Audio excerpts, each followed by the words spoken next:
first opening reader for tonight. We'll put the access document there for the opening readers. Our first opening reader is going to be Kanice Jarbo. Thank you so much, CD. I really appreciate it. And I'm so excited to be reading with y'all tonight. Kay is very special to me, and I'm grateful to be able to share this. I'm reading two poems. One is, I think, particularly important right now as ever, and it is called American Wedding by Essex Hemphill. In America, I place my ring on your cock where it belongs. No horsemen bearing terror, no soldiers of doom will swoop in and sweep us apart. They're too busy looting the land to watch us. They don't know we need each other critically. They expect us to call in sick, watch television all night, die by our own hands. They don't know. They don't know we are becoming powerful. Every time we kiss, we confirm the new world coming. What the rose whispers before blooming, I vow to you. I give you my heart, a safe house. I give you promises other than milk, honey, liberty. I assume you will always be a free man with a dream. In America, place your ring on my cock where it belongs. Long may we live to free this dream. Thank you. I will read one more poem, and it is by me. And I actually wrote it for Kay, so I'm very happy to read it right now. Love you. All right, this is called Note on Transness and Locust Trees for Kay. What we know about silk could fit inside a blister. We pretend silk is what the webworms are doing inside their soft planet in the locust tree. How long did we evade this touch? We thought we might die. Who told us that? I am thinking of us and the locust trees, Ken, and the farmers mix their pink herbicides. Thorn we use to puncture tires is not the same thorn we use with each other. Thank you.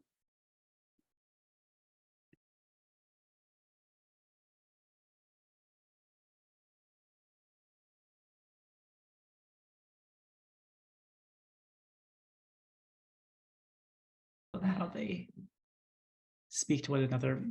Essex Hemphill is amazing. Highly recommend folks read more of that amazing work.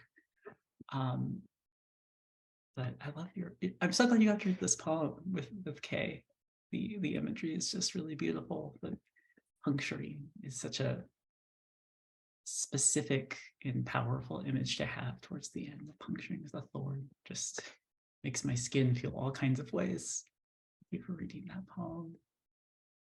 Our next reader is going to be Haloon Zhu. Hello everyone. Hello. I wanted to say I'm very happy to be here with everyone. Kanice, that was amazing. Oh my God, that was amazing. I'm gonna try my best to read off my phone because my hands are sweating from that poem. But I'm so happy to be here, and I'm just so thankful that Kay has brought this poem, this poetry collection into the world. And Kay, congratulations again. I adore you. And yeah, I'm so happy to read with everyone tonight. Yeah. My first poem is about I guess safety. And it's largely about certain systems, let's say in undergrad, where it's like I kind of wanted to think about like a circle of safety and who is allowed into it. Yeah. So yes. Eternal river. Mayor of this beautiful life, I come to you with weapon ready behind my back. Each word I choose let slip my true confession. It was I set the river on fire and made eternal my little marking. Like a mole, like small abyss on countryside, I could not dare to touch the circles of others, and so set forth my true direction. Up, like empty fog with a bad dog's precision. I could not stand it. By the town's riverbanks, I watched great lives play moonlight in the day. I watched two figures made of sugar dance as if I was never there. Return to me, I say, as I lit each roof with flames that were so tired and so ugly, each house said my name. I, who named forest desert, small mocking man with his laughing body cast onto the wet grass. When the ambulance found me, I laid so perfectly on the ground, each ring formed by my shadow made a city. Smoke, arise, smoke the light. In 5 years, this city will forget my name. A new house will be built from paper and paint and practice. The river will see again another couple so happy that their shoulders are locked to each other. They'll use a candle from my heart to cast a new light, peeking softly into the hidden dark to the future without me, strong into blooming heights. I am the low ground, the water dangerous and cast abound, and into the seeping deep. Thank you. It's my first poem. My second and last poem is, I guess, about yearning. It's called Portrait of a World in Love. Neptune today changed temperatures, and by the time my friends marry and their children marry, a scientist will know faithfully why. Meanwhile, a Russian battleship has been sunk by the Ukrainian military, and I zoom in on an image of a couple kissing in triumph to this. Oh, love. A new pop song I don't know has been released, and somewhere across the world, the gray wolf has survived one species of rhino. The manhunt in Brooklyn has concluded, and while I was frantic, making sure my friends were okay, a man just chopping wood was shot down by police 3 miles from my house. Oh, hometown, oh, world, all in quiet, God takes his new camera and beams it down across the stars, across China, down through the darkened oak trees of my neighborhood late at night, to land one eye on me hiding underneath the bed. I have come to ask you how you are. I am messaging you tonight to tell you that I cannot remember your last name, that it is crucial to live knowing only that. Yes. Thank you, everyone.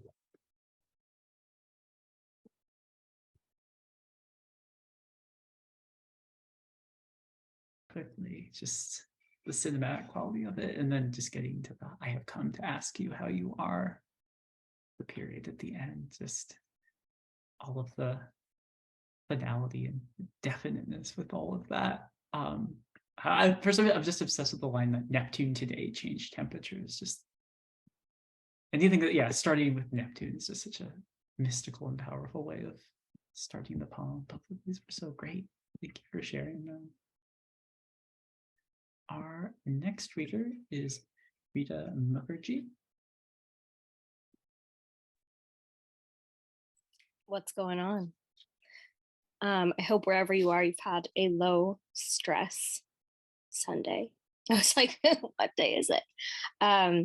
There's a lot of things I wish I could say to Kay about this collection, about their poetry. But for the sake of concision, I'll just let the work speak for itself. So excited to read in this lineup with people I'm huge fans of. Thanks for having me. Poem number 1 is Baby's First Golden Shovel. Cute. And this is after Amy Nezuko Matatil. It's called A Snake Heart Can Slide Up and Down the Length of Its Body. Perhaps this is why I often look at ease. My snake skin picks up on any given vibe, then tells my heart where to go. In this way, I can always work a room. It is not possible to slide under my skin. I have no under. I am built up of earthen lace, part of an infinite body.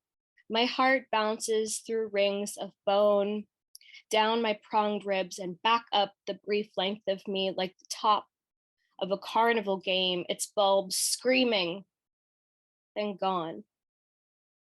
As a snake, my body is always ready.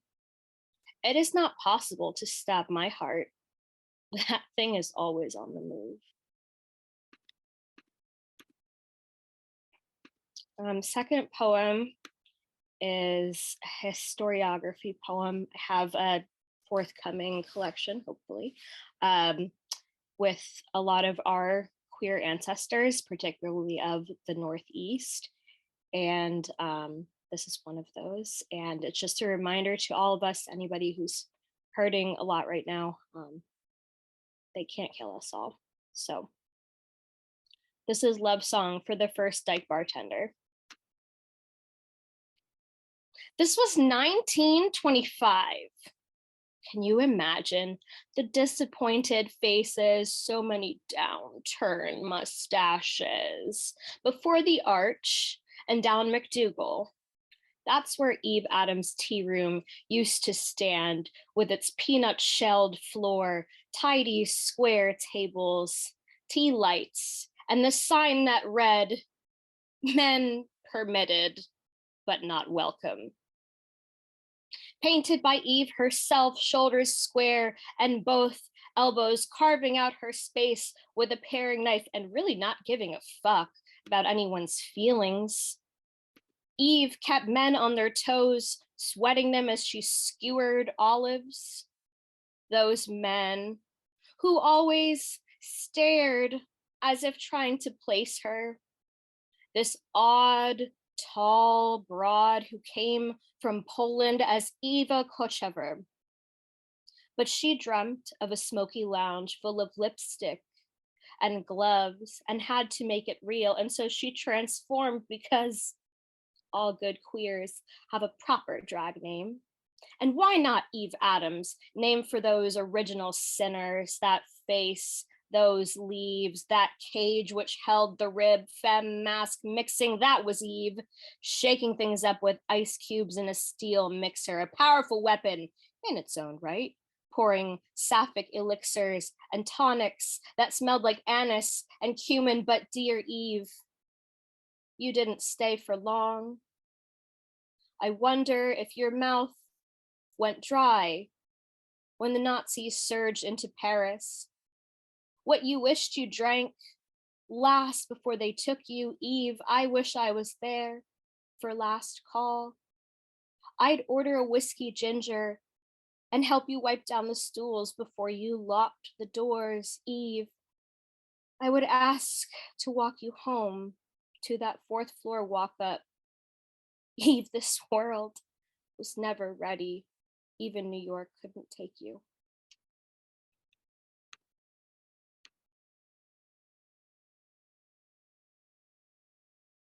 So good. Yeah,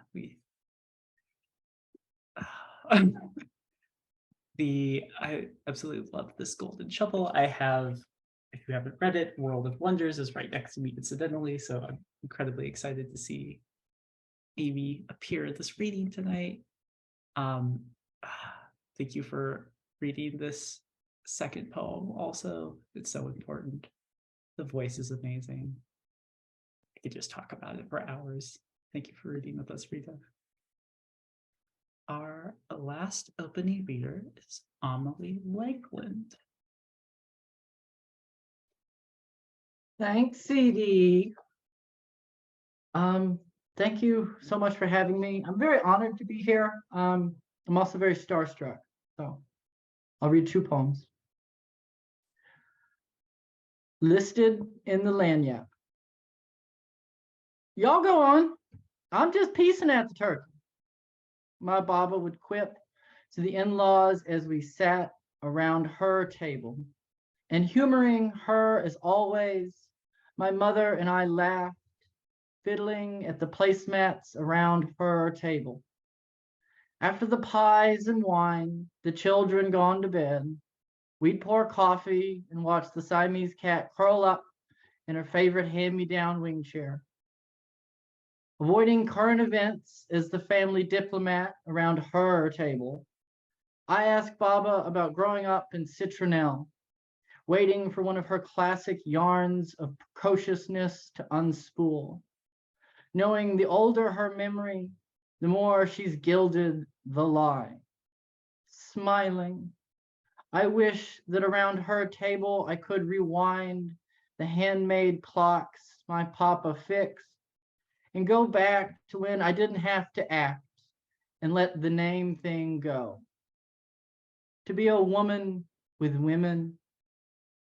Instead, we pretend, gossip, and chit-chat around her table. Did you hear he's divorced? Did you hear he's working at Publix now? Did you hear she walked out into the bay and drowned? Those years of oyster stuffing, Alsatian wine, great-grandma's crystal, watching Aristocats around her table, before tearing into a beast, a truce from our daily trespasses. We toast the women we're grateful for and name Adele, Elise, Venetia, Isabel, Josephine. Never hinted at, never listed. I'm never Amelie around that table.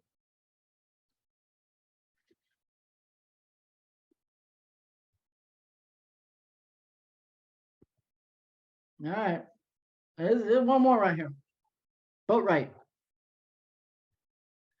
A sun-washed baby blue sheet webs over what is left of my grandfather's mahogany rib and plywood skinned red boat. His shed's butterfly roof seems to hover over his handmade escape. 70s brown pillars uphold this carport altar, this shed sheltering the remains from the elements. The rain slings sideways. The hurricanes take people out of homes. We talk of wind-chilled eyes and air-brined mouths. We laugh, spitting kinship ivy to baymouth. And now, my father asked me to drag this other father's life, his wood and salt, his one thing he ever really got right. And my father asked me, can I roll the boat out to the street for pickup? And I say, sure. Of course we can, Dad. And 20 years after my grandfather's death, I can't help but see the rotting boat filled with Walmart bags and never worn Goodwill clothes my grandmother hoards. And what good are those blue sheets doing the boat anyway? And why does my dad care so much about wheeling the metaphor away? Last Christmas, he told me to change a cardigan because it looked like a girl's sweater. And why can't I write a poem about that?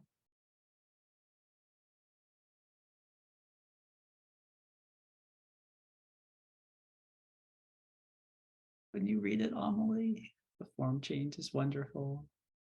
Walmart bags, wheeling the metaphor away. I'm very glad someone pointed out that the first poem was a ghazal because I was so invested in it, I did not realize that, and I'm even more impressed.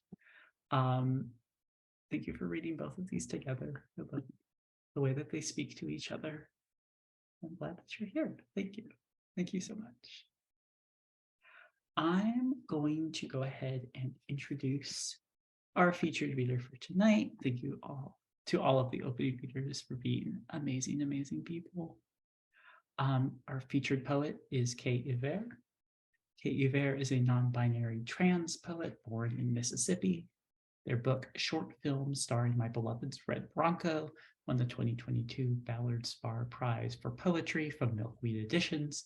Their poems have appeared in Boston Review, Gulf Coast Kenyon Review, Tri-Quarterly, The Adroit, and elsewhere. Yver is the 2021-2022 Ronald Wallace Fellow for Poetry at the Wisconsin Institute for Creative Writing. They have a PhD in poetry from Florida State University. You can find out more on their website, kellyyver.com. Very excited that they're here. Kay. Hi, can everyone hear me okay? Okay, great. Wow. It's so wonderful to see all of you and to hear my dearest beloveds read. I mean, I've been so sad about the news lately, and I really, really miss my queer people corporeally, and really wish I could be with y'all. And this has been so nice to just hear your voice do what you do best. And Amelie, what a discovery for me. Wow, I am so blown away and so excited. I can't wait to hear more of your work. Wow, thank you so much for sharing those poems. The one that Kenny shared that they wrote for me was about one discussion that we had once about safe platonic touch. And it's just, I was reminded of it the other day when I saw John Lee Clark do a presentation about his poetry. He's a deafblind poet, and he's talking about protactile communication. And it reminded me just how hungry I am for touch, and what an American phenomenon that seems to be. And very post 2007, I remember not being as hungry for touch before we got iPhones. Anyway, thank you, Kenise, for that very beautiful poem. And they also made block prints of an illustration of it. So our friendship is both tactile and tangible when Kenise is not here. Very sweet. This is my book, in case you haven't seen it yet.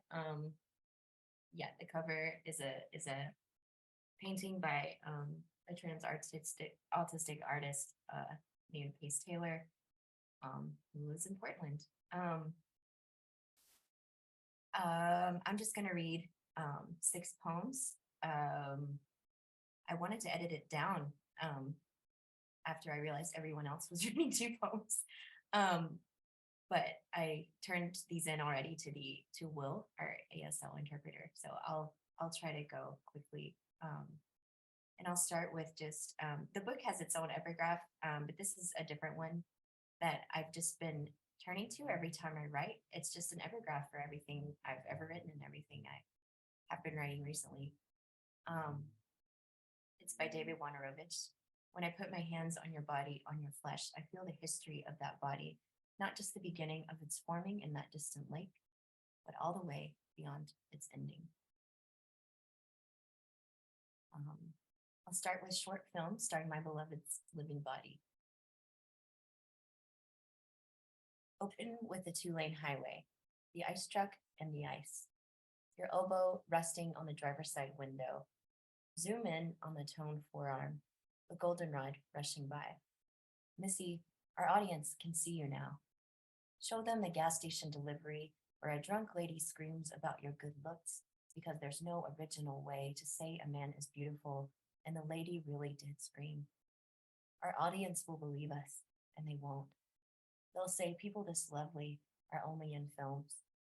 No one with lips this pillowy needs to deliver ice. And here you are, lifting bags and saving up for a weekend in Memphis at the Motel 6. There's no time for dialogue about class or gender.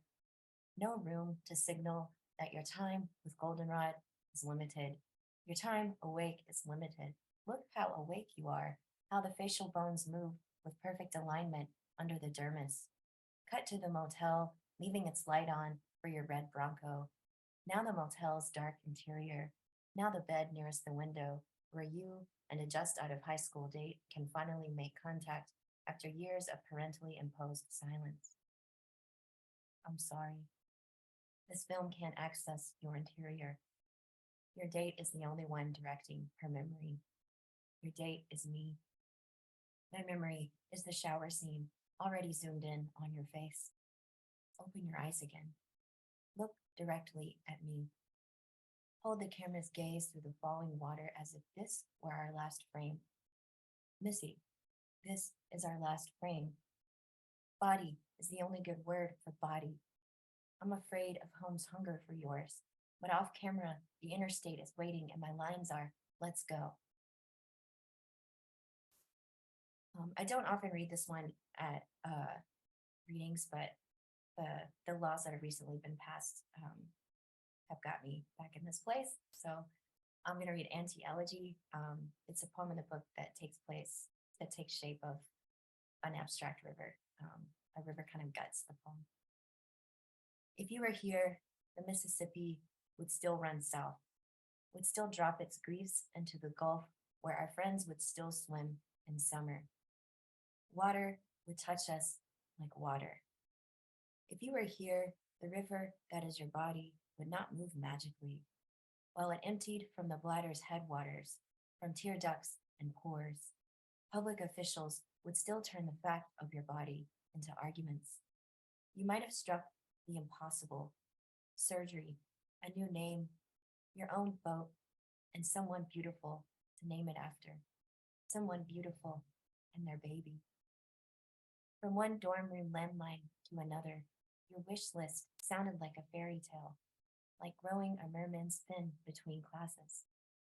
I thought we were playing pretend when you said, "Good night, Tinkerbell," and I said the boy's name you wanted secret. Even then, strangers spoke to a boy when speaking to you. That was 20 years ago. The list already a plan, already gliding an undercurrent, sprung 20 years before that.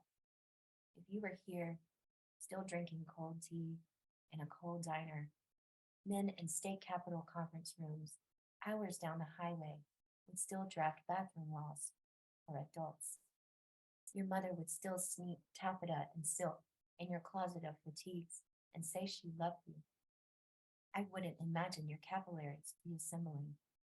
If you were still dying, like the rest of us, I wouldn't tell a young ghost how far we've come, as if I believed how far we've come was enough. Wouldn't worry about who else gets more than 27 years. Your body wasn't a national average. You wanted more than safety. But I didn't wake sore in the jaw until I heard the numbers, until a nation, an entire nation, couldn't offer an alibi. Missy, my grief is righteous and problematic. It floods the last four walls holding you and begs for time. It hurls absurd reasons from the future. A handful of trans film stars humanizing a handful of trans characters. Better doctors. My grief says it's helping, but argues only for me. The relief, the microsecond of relief when I achieve the unexpected and hope you find out. This means I forget you're gone. This makes my grief a loose dam. Still, I talk to the water that unrivered your body for dirt. I float fantasies of dirt that holds us up longer. I say to the water, if you were here, you'd be here. Okay, one more from this book. It's called Because You Can't. Because you can't, I stand in front of paintings a long time and think about the bones once belonging to you and how Egon Schiele could line a body into movement. Because you no longer have a shape, I've made a practice of nearness. A hawk lets me stroke her mid-flight. I let comets land in my mouth when they're small enough. My lover pushes all their weight on me because I ask. They flatten me into astonishment. Because nothing can astonish you, I tempt what's alive by doubting I could love it more. It's a neat trick. When I use it, raccoons visit often, their fingers closed around mud older than you. Missy, this is me moving on. There's a noon rain to get caught in and many clavicles to behold. I wish you could see this one, tilting across the century. Today in our open mouth workshop, we talked and wrote about desire, and my next 3 poems are pretty short, and they're from a new manuscript about queer desire and power, and many other things. This is called Central Park, and it's a different one than the one that dropped last year. These are all dropping pretty soon, in the next month or so. Central Park. Inside my lover's mouth, I taste what I can't touch. The Octobering of sycamores, the boulder tourists stand on for selfies, the choreography of kites. This is where desire begins, this pulse from lip to throat. I want you means my mouth wakes me up asking to close around you. Psychologists say oral fixation points to adult addiction. My addiction to lovers made adulthood possible. Loneliness will absolutely rot away teeth. My mouth has always known the stakes. In our hotel room, my lover leans over me, says, "Open your mouth," before he spits. The deep P sound of his lips, another command. Inside my cheeks, the first complete echo. My lover prods my lips down and sideways like a dentist. He tongues the surface of every tooth. He opens his vulva above my face, says, "Suck," softly. I can't, not softly. This next one is called the Gotham Hotel. It's in the shape of a falling building, sort of. There's 25 floors and there's 25 lines. For those of you who can't see porn. The Gotham Hotel has 25 floors. Its letters hum to pedestrians in large metal serif. From floor 17, you can see into offices across the street, suits turning off their desk lamps. Like all hotel rooms, this one's asking you to cry. You wait until you've left the large bed. The elevator dings open and you're on West 46th, passing long October coats. Only there, away from the cornerless dark where your lover sleeps, away from the room's disarming neutrality, can you soften into what's next. The relief of dropping sad water on pavement, used to catching it. How steady the scaffolding, how predictable its right angles. Under them, the curve of your head gains balance. On floor 17, your lover's eyelids and shoulders open. The glass wall bends to his length. Last night, while under it, you could taste plaster, steel, every hair his thighs had shed. Under him, you realized there's no safe engineering for this much warmth. If you could tell him no, you wouldn't. What will you lose pivoting on 10th Avenue? How much? This last poem is about what you lose. This is called God. It's lowercase, God, comma. God, I thought my lover was you. With injections and surgical scars, he welded a gender I envied. I prayed nightly to his plush mouth, believing it had built me. It answered in commands. Leave this pen in your teeth. Press your cervix against mine. I'd never eaten a word so willingly, never tongued a wafer so eager for the next. My lover chased me across states like I thought you would. In a bedroom lit by a hallway He tied my wrists to my ankles and gave me the lashes I wanted because he wanted. I said, "Do you feel powerful?" He said, between hits, "I am." God, were you watching? Could you see what bright streaks worship can make? How gracefully the worship can flee a room. A body he just flattened and the walls called beloved.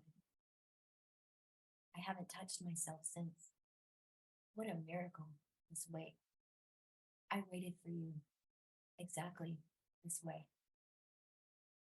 Thank you all, that's it.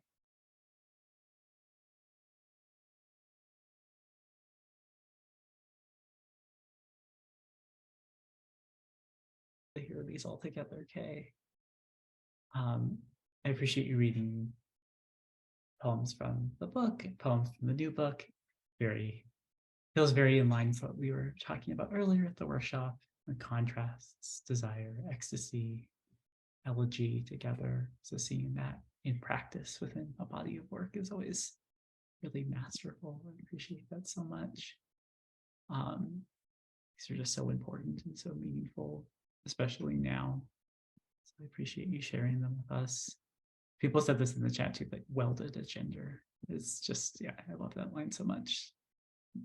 Excited to have read it before it came out in the world. So now that will just rattle around in my head for forever now. But thank you so much for reading these. If you haven't already, please order your copy of Short Film Starting My Beloved's Red Bronco. It's amazing. The book is important. The book will change your life. Thank you to all of our opening readers tonight. It's a pleasure to have you here. Thank you to our interpreter, Will. Appreciate you interpreting for us. And thank you, Kay, for being here with us. We're so happy you're here. Thank you all. So good to see everyone. Yeah. Thank you for coming. Thank you. Have a good rest of your night.